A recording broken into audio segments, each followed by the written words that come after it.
morning, good afternoon, good evening, wherever you guys are at. I hope you're having a fantastic day. It's SoulSaint here, and I wanted to talk to you guys about Ice Golem. Right now, we are in the middle of the Newt event, and I wanted to show you guys some different ways that you could approach doing it from various points of the game, right?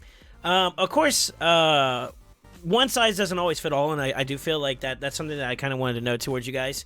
But I'm going to show you at least two different examples, and something I've been asked to do at least in terms of providing you guys before in the past in previous comments that utilizing Solo Theodore in the lower stages, so the normal stages of Ice Golem, wouldn't be too bad. And for the sake of affinity purposes, I'm going to choose to do stage 23 for right now. But I wanted to show you that version as well as something that's a little bit more geared towards the harder side of Ice Golem for those of you guys that want to farm hard dungeons more, a little bit more on that side.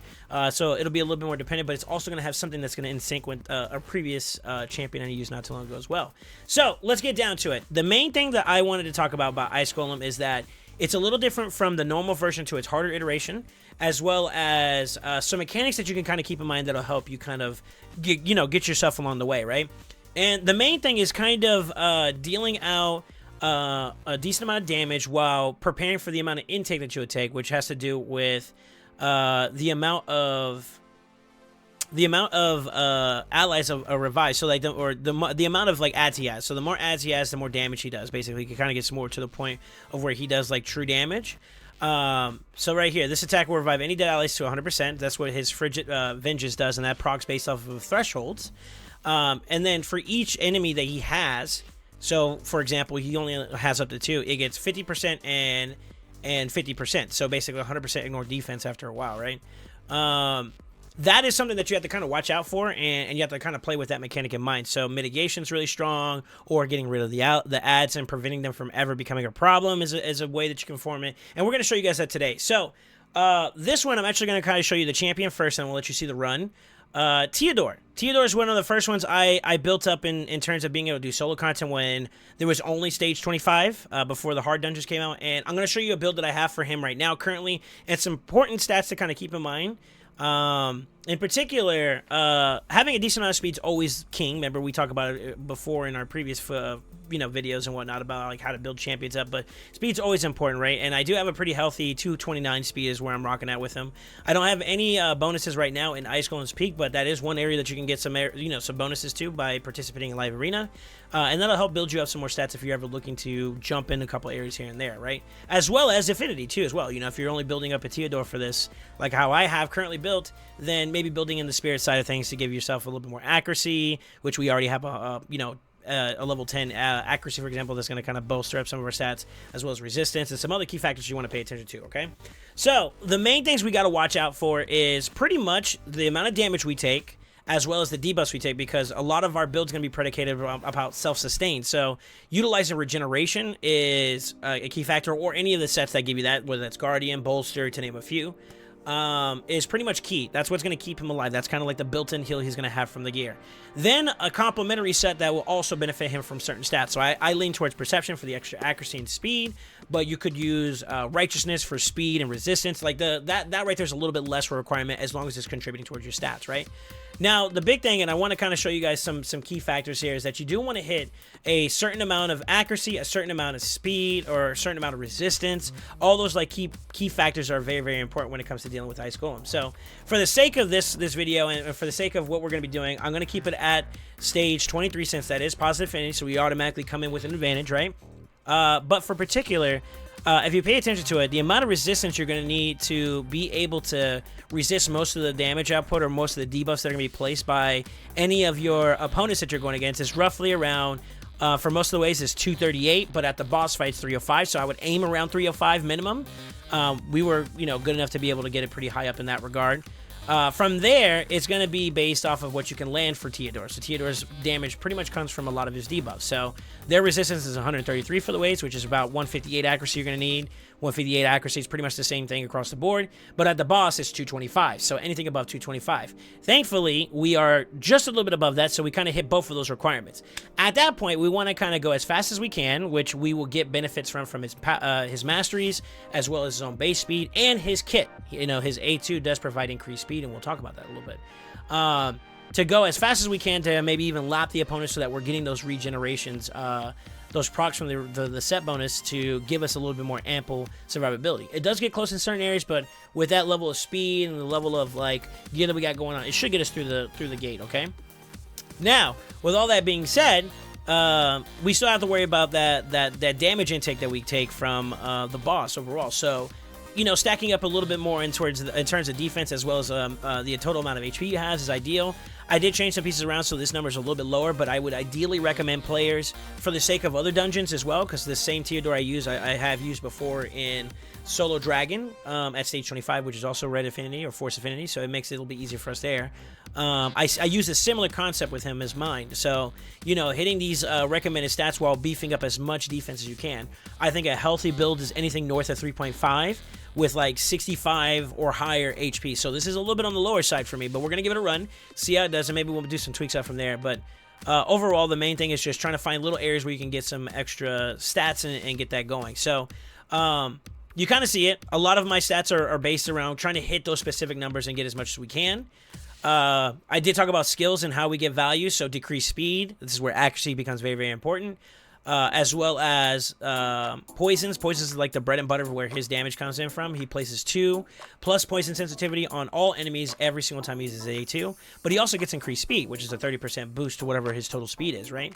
And then he has the activation, which also triggers the poisons that are already placed on top of it without lowering the amount of the duration. So that's a little bonus that he has that makes him pretty fast. So the waves and the bosses, whenever they do their turn, they're gonna get the poison procs, but he's also gonna activate it on his turn. So you're kind of like getting that extra dip of like poison, activation, poison, and then from their turn. So it kind of rocks that way, right?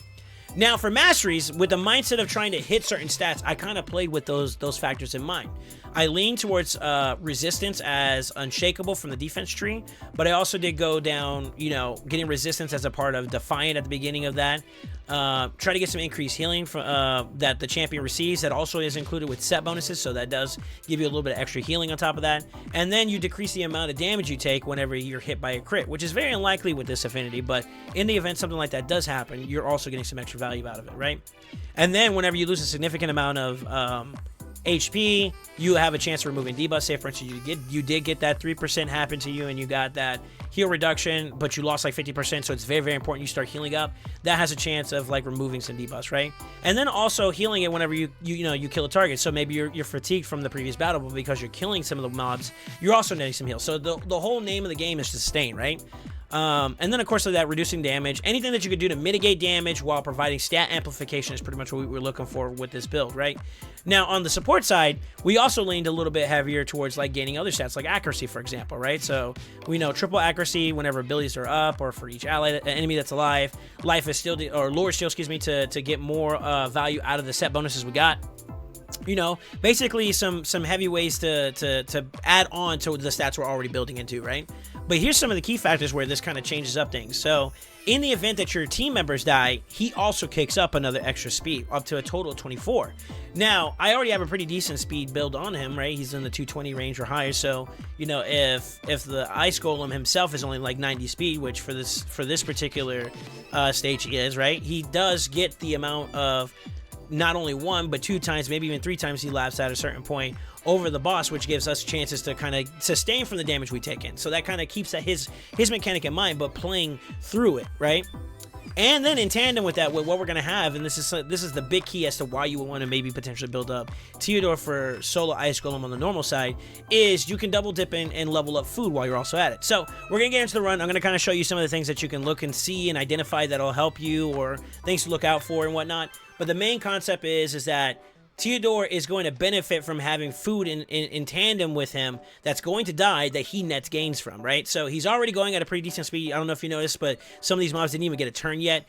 And he's taking a bit of damage, right? But boom, he picks up his speed, which means that he's able to out-sustain that damage by just having more turns. And then as they die, he's getting his heals back.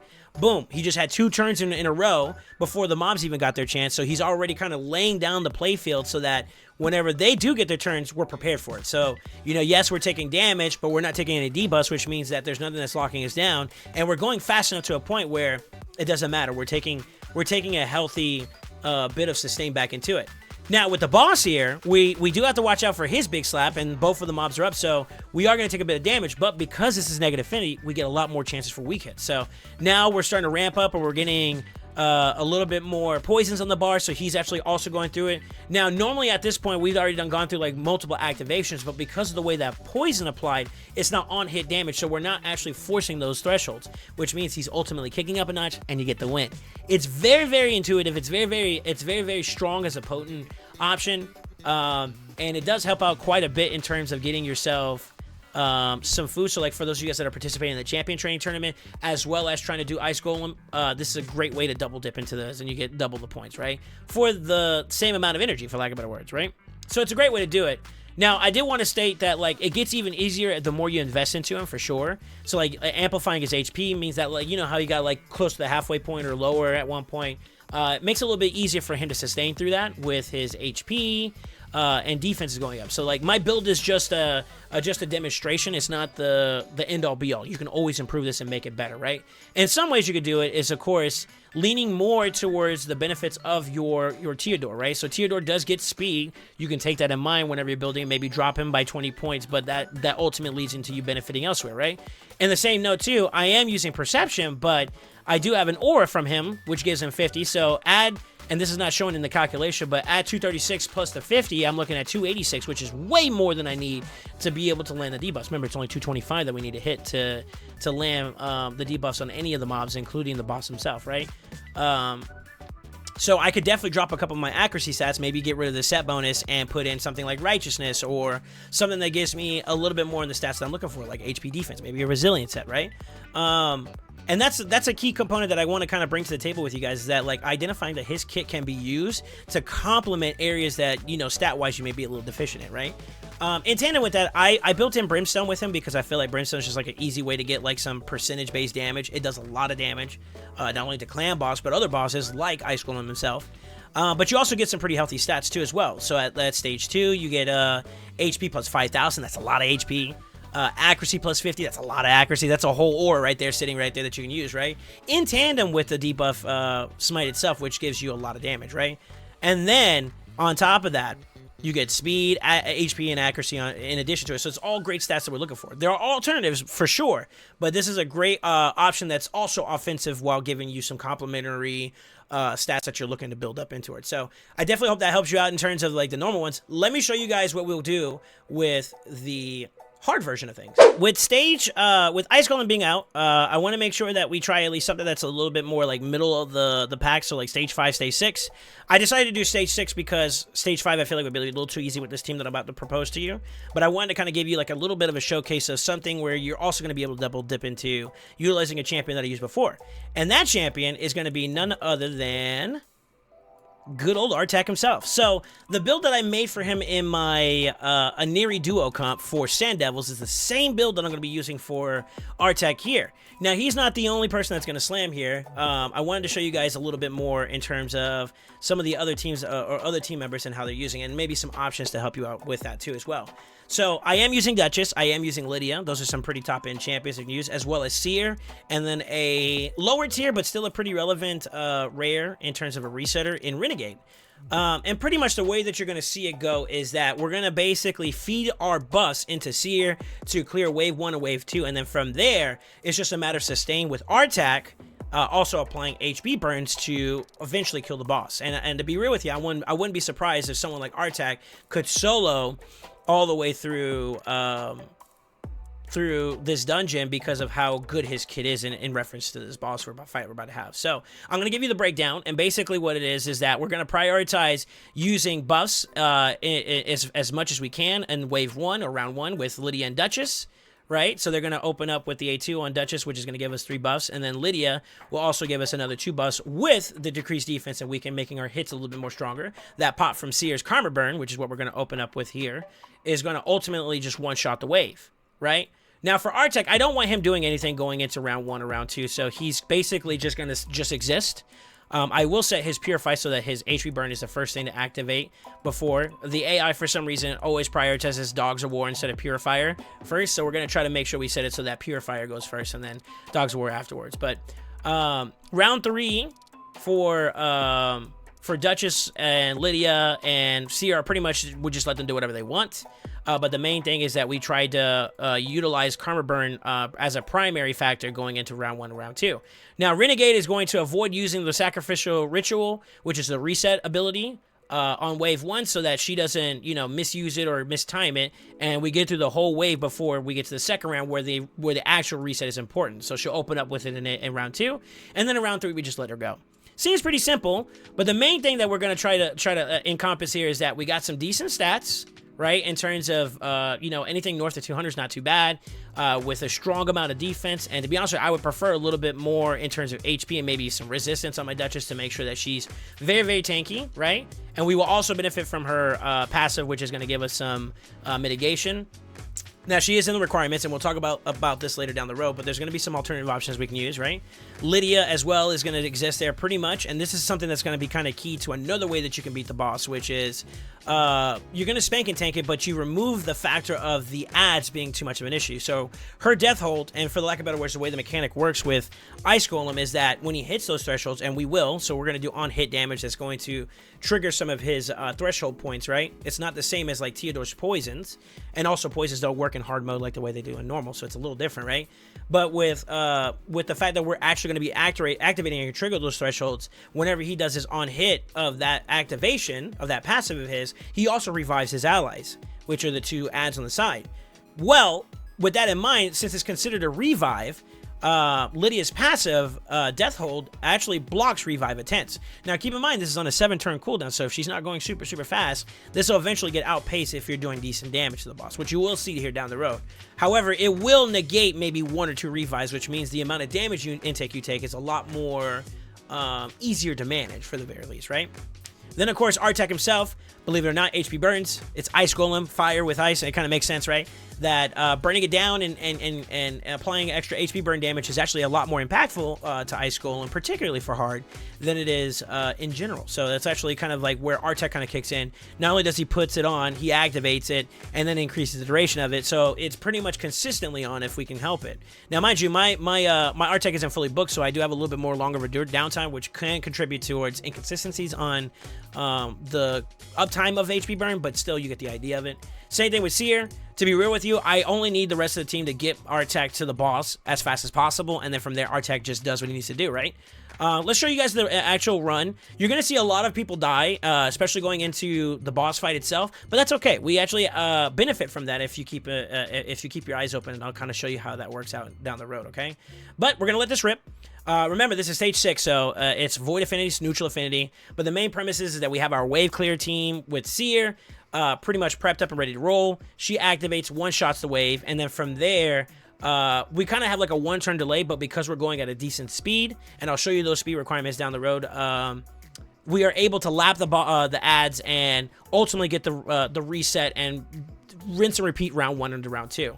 Now, into the boss fight, I don't know if you noticed, but we do have to go against these ads, and we have to play with the damage in mind. So some of our people are just going to get wiped, especially a level 50 poorly geared Renegade. She's built in a shield set, but because we have bolster, it's not something that Seer can strip, so that's a little bit of a negative for us going into this. But pay attention to our Artek, and more importantly, the Artek right now, right? So our Renegade's dying, our Seer's going to die, maybe even Lydia dies, and then we get the bounce back from Duchess, who heals our Artek up, but in reality, most of this damage is going to be coming from Artek at this point of the wave. You may get a little bit of love from Seer if she's still available, but that's the case. Now, I wanted to pause it right there. I don't know if you saw it, but we did push the threshold, right? And because he tried to revive the ads, they still didn't pop up, and that's Lydia. That's Lydia kicking in. Not only that, we got the champions that did die before, they also respawn as a result of this. So that's Lydia's passive kicking in, and this is one of the examples I wanted to show you as to a way you can approach and benefit from this. Now, Lydia isn't the end-all be-all. She's just one that complements this particular composition. You can use other block revive champions. I'll give you some examples in Phoenix, Armiger, for example. Those are some champions that may be a little bit easier to acquire than Lydia, because Lydia, you know, you have to power through faction wars and all that. I understand that. But at the very least, you get the idea of a block revive kind of being a way to negate the mechanic of the ads, which ultimately means that the boss damage that we're going to take doesn't ignore any percentage defenses, so we're able to maybe live a little bit longer in that regard. But throughout this entire case, I have yet to see my Artek get below 50%. And that's the key caveat right there. As long as he's not taking too much damage, or for that matter, the magic, or not the magic, the heal reduction, he's pretty much going to just live through this. And that's something that I do want to paint in mind. You will need a little bit of resistance in tandem with being able to land your stuff. But for the most part, as long as you have him in a healthy sustain build to a point where he can get through it, it's just a matter of time, and you'll start seeing him crank down. I would even dare say that this would be a little bit faster if he was to do it by himself. But you do have to keep in mind that you're not going to have the luxury of the mitigation from someone like Duchess, or the heals from Duchess reviving. Any of those caveats can contribute to him having a little bit less of a sustainable round going into this fight. We got another deny revive from Lydia, which means that he's got more downtime. And I think at most we got maybe 1 or 2 more thresholds that we have to pop towards. And at this point, it's going to be just free, clear sailing. Landing some smite debuffs. I believe Lydia has that on her. Some extra little ways to make some damage amplified there. But I mean, we got the Seer dead and we got the Renegade dead, and I'm still not concerned. Still over 50% HP with heart attack. So no matter what, I think this is just going to be guaranteed clear sailing. So we're getting down to the last final wire of it. But for the most part, the main aspect behind this is sustain is the name of the game. And as long as you have a way to work around the extra damage that Ice Golem could potentially give you with his ads being alive, the easier it is to manage, right? So I think this concept right here is something that you can also apply to normal. If you have a way to work around the ads or prevent them from being an actual mechanic against you in the first place, makes this a very, very easy fight to get through, right? Now, with all that being said, I did want to give you guys some stats so you guys can kind of see how my team is designed, so maybe some reference points for stat allocation, but I'm missing like accessories and whatnot on my champions, and it's still not even an issue, right? So my Lydia is built like the Spider Lydia. It's the exact same Lydia in terms of like the stats I was aiming for. But for the most part, just so you guys see, for Ice Golem, it's anything north of 245, 250-ish is what I was aiming for, with a healthy amount of accuracy. Now, I am going to show you guys the stat requirements for Ice Golem at hard 6, and we can even go as far as hard 10 if you ever want to look at it. But the main aspect behind it is you want to have at least 158 accuracy to get through the resistance for the ads. For the higher end side, though, when it comes to the actual boss fight itself, you're looking north of 285. So I would say if you can aim around like 300, something like that, it's basically around that much. 290, 286, anything higher than that, you got the safety cushion of saying, all right, I got the accuracy needed to beat it. Now, if you're trying to resist the stats, the highest number you need to look at is 375, and that could be a little bit of a challenge. So I would say be a little cautious with that. Now, for every 140 speed, this boss gets a chance to go his turn. So if you want to go ahead of him, then you're going to look to be north of 280, which would give you basically a 2-1 ratio with him. That's not including any external factors like buffs or ores or anything like that. Just saying straight up, if you want to lap him, that's something to try to keep in mind. Same thing with the ads. 180 would be what you would need to be able to do to go 2 times the fastest amount for the ads. And the same thing applies for all the other ones too as well. 98 speed, 100 speed is the highest for any of the known ads you take in wave 1, wave 2, which would be Santa, Sir Nicholas there. And then take a look at his damage output, right? Defense and attack and HP. It's pretty much just a battle sustain at that point, right? So as long as you're able to sustain yourself out, get enough speed in there, I'm pretty sure solo build Artak is definitely within reason to do. Now, with all that being said, my Seer and the rest of my team isn't really all that strong, so the goal is just to get them to the boss, and then from there let Artak, Lydia, and Duchess kind of swing through from there and cook, right? But I am going to show you all the other stats, so if you wanted to copy and paste this, you're more than welcome to, right? Lydia's in a Brimstone Blessing. You do benefit in the heart content. The higher the blessing, the more mitigation, the more resistance you get, so the better this is, the better your sustain as well as your output's also going to be, right? But she's in a triple set of Immortal, Perception, and Divine Speed with a missing ring, which we could just slap something on there for right now just to give you some stats. And the main thing is just making sure she has some pretty decent, HP, defense, and honestly, it's the speed more than anything. You want to be able to lap with the fact that you have to have that 1 turn downtime with Renegade, as a resetter. And then you want to land your debuffs, right? That's the main thing that I focus on with speed, accuracy, and then, to be honest with you, getting HP and defense at that point was just complimentary, right? Now, with Duchess, I do have her in a PvP build oriented. It's a very poorly one, so this is up for changing. But north of 200 speed, 4.6k defense, anything north of 60k. HP is not too bad. Her resistance is actually kind of low. Keep that in mind. And I think even despite that, she's still doing pretty good. You don't really place any debuffs on her, so the accuracy is not really a requirement. And then, of course, she's in a bolster set and an immortal set. So I do have some conflicting issues with the fact that I'm running a shield set, and I intended for the shield set to be something that Seer could strip. So that's just the way this build, it doesn't really work that way. But we are gaining some heals by 13% every single time I get a turn from both the immortal and the bolster set, right? From there, her skills are pretty much kind of all fully booked out. She's just built to, provide sustain wherever she can, through reses and veils, as well as, block debuffs, increase attack, the whole 9 yards, right? You kind of get the idea of it. And she's also a good speed lead. So, that's the W there. Her masteries are also built with PvP in mind. So, high resistance, if I can get it there, which we did a poor job of doing when I did the build. But basically just damage mitigation as much as we can with increasing our turn meter as much as possible with Lore Steel, and then of course cycle of magic to cycle into those abilities for some RNG resets, right? So that's what she's built in towards. Seer is also, or Lydia, excuse me, is also built towards like War Master procs with basically a lot of accuracy, maybe some extra speed down the road if anything, or sorry, extra cooldowns if anything, so that she's faster there. And then increase the duration of like her debuffs, right? So that's basically what she's built towards, is just increasing her turn meter, increasing her accuracy and efficiency to land buffs, and then of course resetting those as much as possible with some more master procs to maybe get some extra free damage out, right? That's what she's built towards. Artak is like my duo comp. It's exactly the exact same, so I don't think I really need to go too much into detail about it, but damage mitigation while providing ample amount of accuracy, especially for higher end content, as well as some extra duration on debuffs and whatnot. So built that in tandem with some regeneration and a complementary set to kind of sustain out the stats or build up the stats the way you're looking for is what we built there.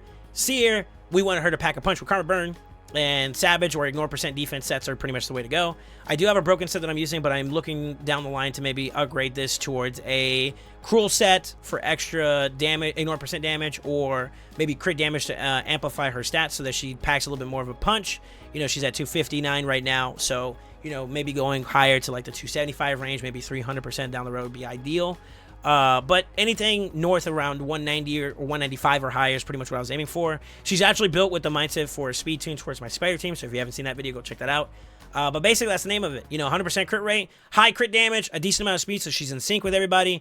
If you want to strip some buffs from enemies, then a little bit of accuracy helps out right there as well.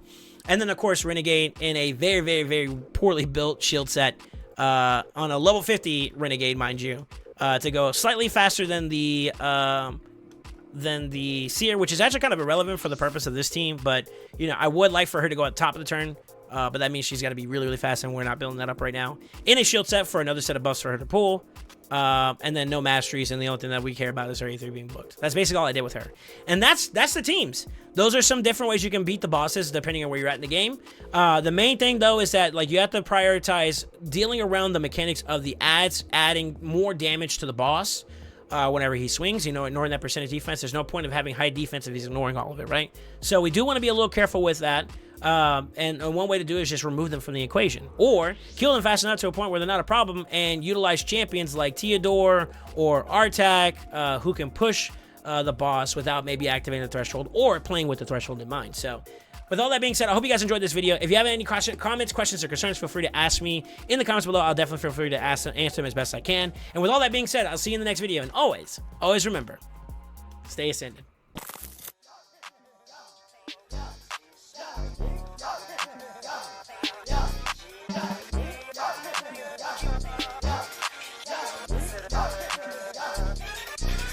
Got the you with the same crew, so it's like it's gonna start.